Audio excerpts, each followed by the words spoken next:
ആരാണ് കൽക്കി?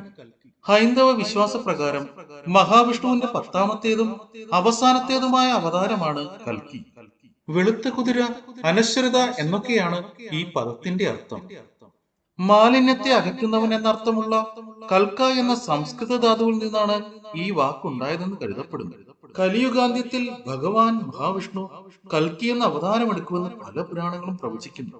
വിഷ്ണുവിന്റെ 9ാമത്തെ അവതാരമായ ശ്രീകൃഷ്ണൻ ഇഹലോകവാസം വെടിഞ്ഞതോടെ കലിയുഗത്തിന് ആരംഭമായി. കലിയുഗത്തിൽ ധർമ്മത്തിന് മൂല്യച്യുതി സംഭവിക്കുകയും അധർമ്മം കൊടികെട്ടി വാഴുകയും ചെയ്യും. മനുഷ്യർ സത്യവും ധർമ്മവും ഉപേക്ഷിച്ച് അധാർമികമായ ജീവിതം നയിക്കും. ഭരണാധികാരികളുടെ ലക്ഷ്യം പണം മാത്രമാണ്. ക്ഷാമം, സാംക്രമിക രോഗങ്ങൾ, വരൾച്ച, കൊടുങ്കാറ്റ് എന്നിവയാൽ ജനം കഷ്ടപ്പെടും.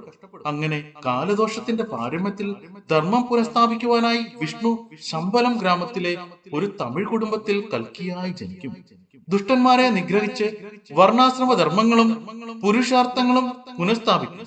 അതോടെ കലിയുഗം അവസാനിക്കുകയും ധാർമ്മികതയുടെയും പവിത്രതയുടെയും സത്യയുഗം ആരംഭിക്കുകയും ചെയ്യും. ഒടുവിൽ അവതാര ലക്ഷ്യം പൂർത്തിയാക്കി കൽക്കി ഭഗവാൻ മഹാവിഷ്ണുവിൽ തന്നെ ലയിക്കും എന്നാണ് ഐതിഹ്യം.